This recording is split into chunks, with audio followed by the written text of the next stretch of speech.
Ohayou Nakama, c'est Tegu. Aujourd'hui, une nouvelle vidéo sur 3 animes qui méritent le détour. Mais avant d'entamer le vif du sujet, je tenais juste à vous dire que notre chaîne vient tout juste de commencer ses débuts sur YouTube. Pour nous, c'est en quelque sorte une nouvelle aventure qui commence. Et oui, j'ai dit nous car nous sommes plusieurs sur cette chaîne et pour votre gouverne, non, je ne suis pas schizophrène. Nous sommes 6, donc il y a moi, il y a moi et il y a moi. Donc on est 6 à travailler sur cette chaîne et à essayer, je l'espère, que nos contenus soient original, variés pour vous plaire. Il y a des animés qui sont vraiment lourds. Bon, tu as le camé, ils sont pas aussi lourds que ma mère, mais ils sont bien quand même. Et c'est ce genre d'animé là qu'on a envie de voir. Et aujourd'hui, on va les voir. Bref, c'est parti, je t'envoie le générique.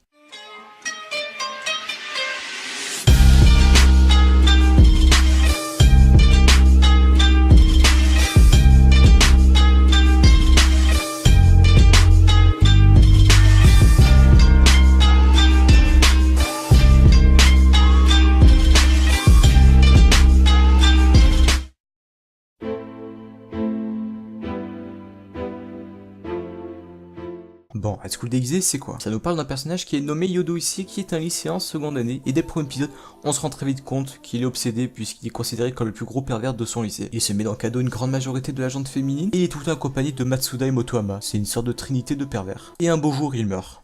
Non, plus sérieusement, une fille nommée Yuma lui avoue ses sentiments et à la suite de leur premier baiser, Issei se rend compte qu'elle n'a même pas mis de soutif, mais aussi qu'elle est en réalité un ange déchu envoyé pour l'exécuter. On découvre aussi par la suite l'existence de différentes factions comme les démons dans lesquels Issei sera réincarné par Ears Gremory, une séduisante jeune présidente d'un club de son lycée, les anges déchus qu'on a vu plus tôt avec Yuma et les anges. Le premier objectif de notre héros sera d'avoir un harem, ses sentiments et ses pouvoirs seront influencés par cet objectif. Et attention pour les amateurs de personnages overcheat et de moments épiques, vous serez servis, surtout pour ça que je kiffe cet animé.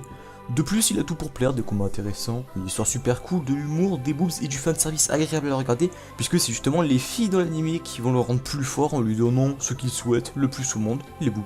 On s'attache facilement aux personnages qui deviennent de plus en plus indispensables grâce à leur personnalité assez unique. High School DxD a vu le jour pour la première fois en tant qu'anime en 2012 par le studio TNK, puis il a été repris par le studio d'animation Passion, mais il faut savoir qu'à la base DxD était un light novel créé en 2008, il a donc été créé par le seul, par l'unique, par le dieu Ichi Ichibumi, puis il a été adapté en anime et en manga. Et cet animé est un shonen qui a pour genre action, fantasy, ecchi, harem, romance, comédie surnaturelle, et retenez bien ecchi et harem car on a la limite du hentai, surtout pour la saison 4, sachant que ce sont des thèmes profondément ancrés dans l'histoire de DxD, puisque l'animé est surtout basé sur ça. L'animé comporte actuellement 4 saisons, soit 65 épisodes bien sûr, en comptant les OAV et les épisodes spéciaux. Et par ailleurs, petite précision, cet anime est tellement connu au Japon qu'il a même eu le droit à ses propres jeux vidéo, sans parler forcément des éroges. On peut citer le plus connu, High School DxD Now Fight, édité par Marvelous qui a vu le jour en 2014. DxD aussi sorti sur 3DS en 2013, mais celui-là on va pas trop en parler.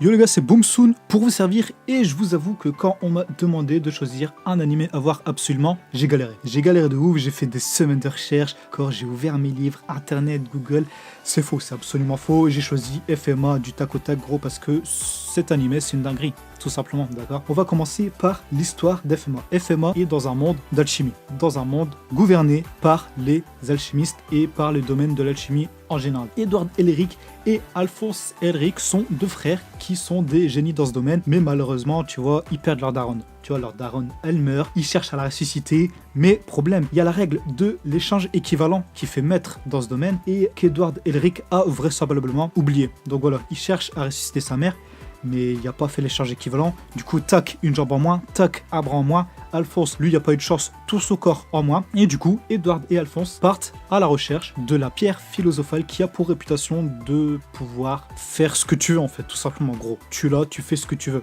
C'est très simple. Mais bon, vous savez, on est dans un animé, on est dans un petit shonen. Bon, shonen slash seinen plutôt, je dirais. Et il va avoir, bien évidemment, des petites péripéties que vont rencontrer ses frères. Et c'est très très cool, c'est très très cool. Au niveau de l'histoire, je kiffe l'histoire parce que dans un premier temps, ça traite de sujets très adultes, d'accord, et à la fois très accessibles, comme par exemple, on a l'extermination, on a le racisme, on a la guerre, on a la fraternité, d'accord, on a de la corruption, on a de la trahison, c'est une dinguerie.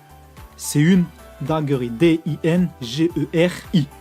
J'avais un petit trou de mémoire, évidemment. Non, bien sûr que je connais l'orthographe du truc, vous êtes malade, vous. Enfin bref, donc on a l'histoire qui est juste ouf, on a les musiques, gros. Les openings, c'est une dinguerie, les OST, c'est une dinguerie, les endings, c'est une dinguerie, j'ai pas d'autre adjectif que dinguerie, mais tout ça, c'est une dinguerie, tu vois ce que je veux dire.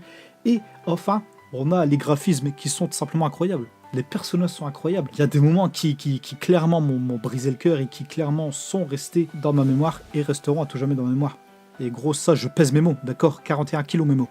Et ouais, je les ai pesés, réellement. Enfin bref les gars, regardez FMA si ce n'est pas encore fait, et ceux qui l'ont déjà fait, témoignez en sa faveur, d'accord? Dites dans les commentaires l'animé, pourquoi vous l'avez kiffé, comment vous l'avez kiffé, et juste petite anecdote, dites-vous que FMA c'est l'un des seuls animés qui m'a fait ça. J'étais en L2, d'accord? En licence 2, et j'avais commencé l'animé, et l'animé était tellement ouf, j'étais obligé de regarder épisode après épisode. Et de ce fait, je me couchais à 4h du matin, gros. Et de ce fait, encore plus, j'ai failli rater mes partiels. Je suis allé au rattrapage.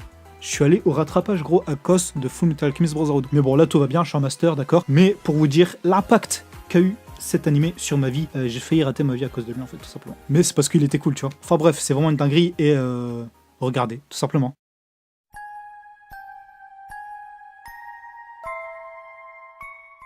Kyokai no Kanata, un animé réalisé par Nagumo Tori qui était à la base d'un light novel, et suite à ça l'animé a vu le jour en automne 2013. C'est un animé qui a pour genre seinen, action, comédie, drame, fantasy, psychologie, romance, cool life, et pour thème, démon, magie, monstre. Akihito Kanabara est un jeune lycéen âgé d'une quinzaine d'années, passionné par la littérature, il est membre actif du club de littérature de son lycée. Différent des autres jeunes hommes de son âge, Akihito est à la fois mi-humain, mi-démon. Cette fascinante combinaison a permis à notre héros de posséder l'incroyable faculté de générer instantanément ses cellules, le rendant ainsi presque invincible, voire même immortel.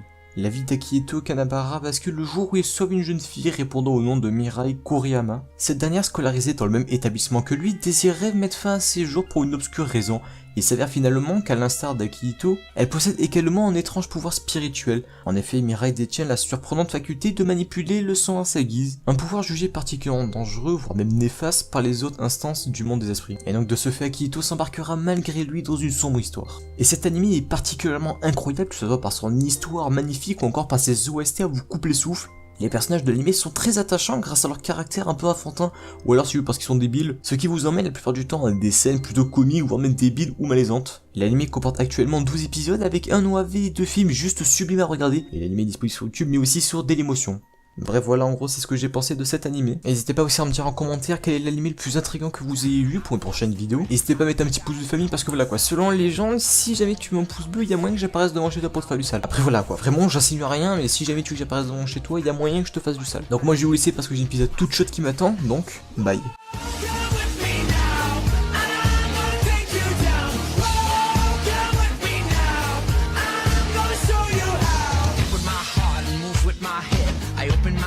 Something I've read, stood at this door before I'm told, but a part of me knows that I'm